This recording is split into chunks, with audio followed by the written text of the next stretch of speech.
Hey everybody, welcome to my YouTube channel. I'm Dr. Angel Storm. Thanks so much for joining. And today I'm here to answer your questions.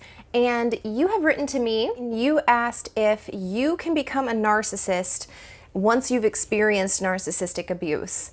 And I think this is a fantastic question. I actually talk about this topic in my Life After Narcissism course. It's a free course that you can get on my YouTube channel, so go and check out those playlists after this video is done.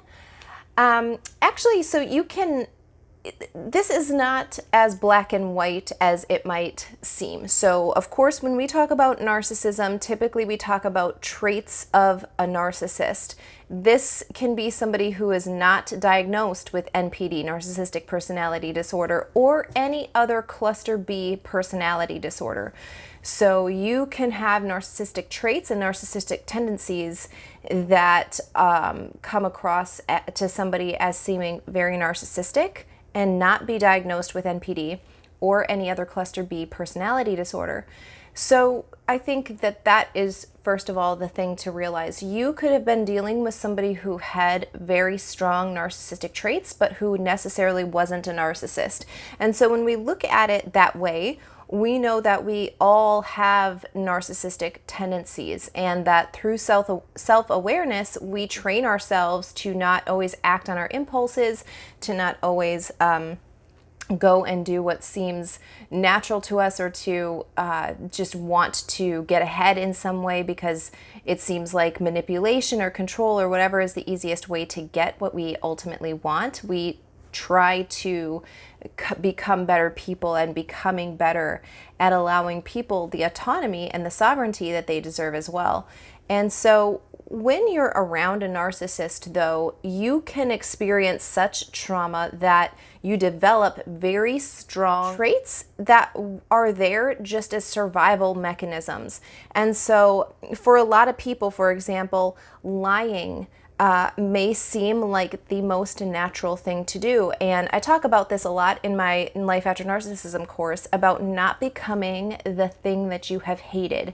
So because the narcissist was never able to take the truth, or you knew that if you told the truth, the narcissist would use that against you in some way, you stopped telling the truth. You started to deny how you were actually feeling, even to your own self. You were lying even to yourself.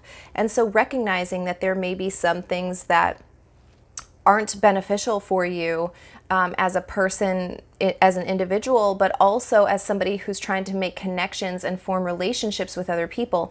And so recognizing that there could be traits that you had to develop as a defense mechanism, as a survival mechanism while you were dealing with a narcissist, that are now preventing you from developing further as a person and socially with other people, developing those strong connections and relationships that you really seek. So for example, like I mentioned, lying being one of them.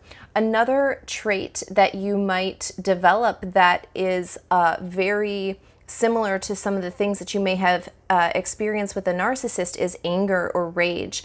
Narcissistic rage is one of the most scary things about a narcissist, and this is why narcissists are so dangerous to society as a whole.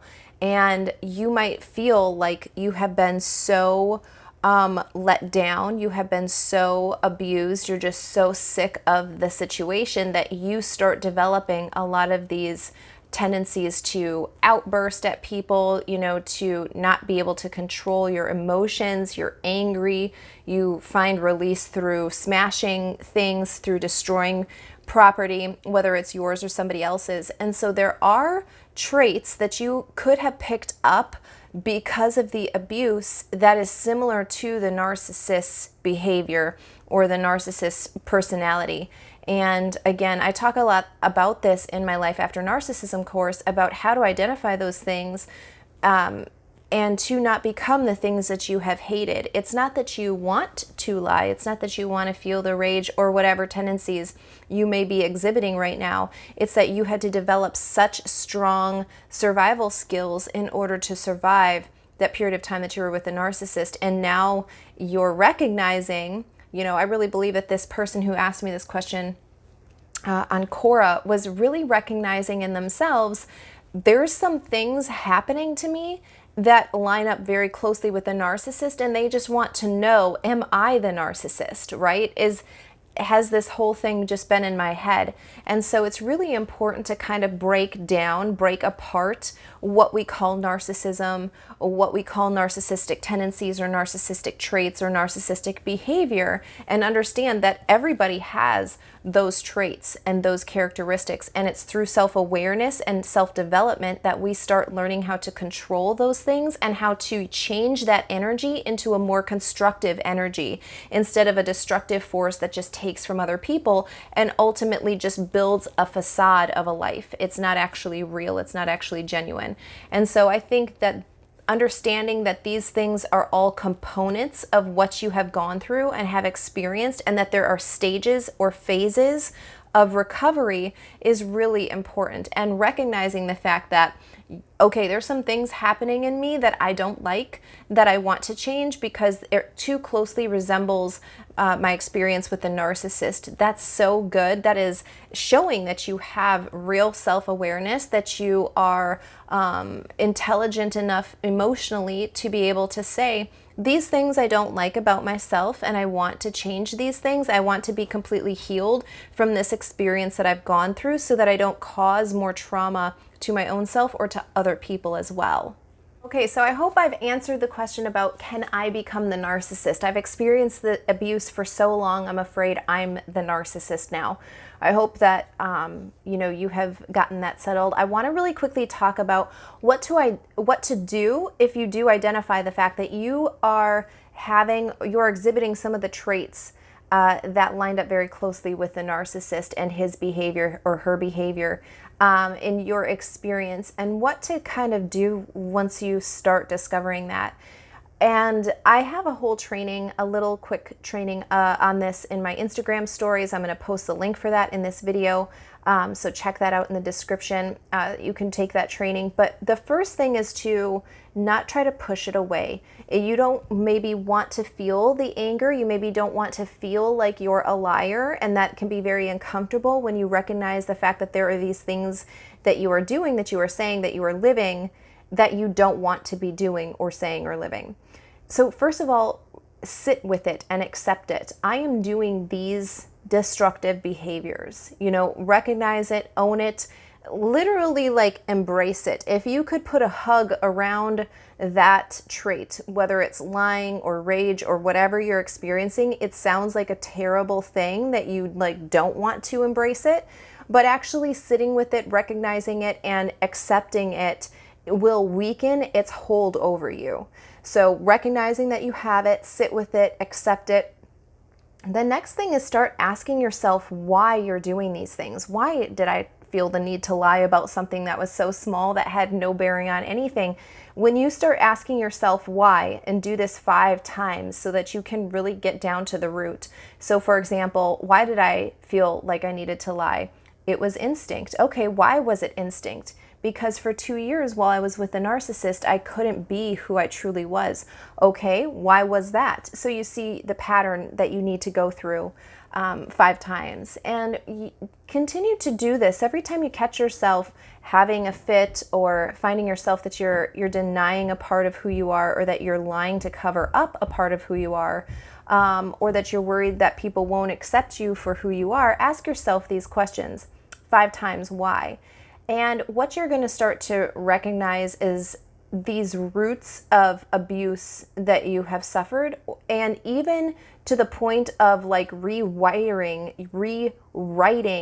your identity, which is very disturbing. It's one of the most destructive things that a narcissist does. They can come in and just completely make you into this other person, and it's almost like your entire system was just hijacked by somebody.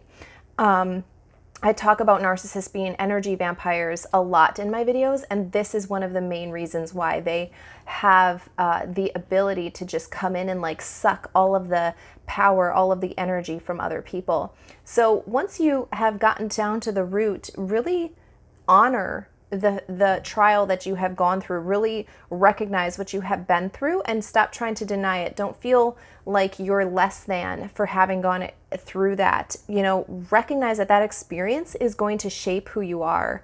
And then you can do things like little reminders in your phone that you can set, like, I'm going to tell a truth to somebody today about myself. I'm going to allow myself to be seen, to be heard, to be known fully. I'm not going to apologize for my opinion. I'm going to be able to speak my thoughts without feeling shame or guilt, and also without being rude to the other person, but I'm still going to stand firm on my opinion, on my belief, or whatever the situation is. Again, this is just an example, but start putting reminders in your phone so that you'll start doing these behaviors and actively overwriting the kind of code that the narcissist has tried to put into you while you've been with a narcissist. So you can start overriding some of those behaviors by being aware that those behaviors exist, not trying to deny them, not trying to push them away, not thinking that they're just going to go away on their own, but really embracing them, getting down to the root of why you're doing those behaviors, and then actively doing the opposite or of that behavior, or actively producing the outcome that you want to have in your life. So if you want to be more truthful, if you want to be more at peace, start incorporating things that are going to bring that end goal into your life. So this was a great question. I really love answering your guys' questions. Please keep sending them to me. If you don't follow me on Quora, you can go and do so. The link to that is also in the description of this video. And if you haven't subscribed to my channel, be sure to do so. Just click the little bell and be notified whenever I upload a new video to this channel, and I will see you next time.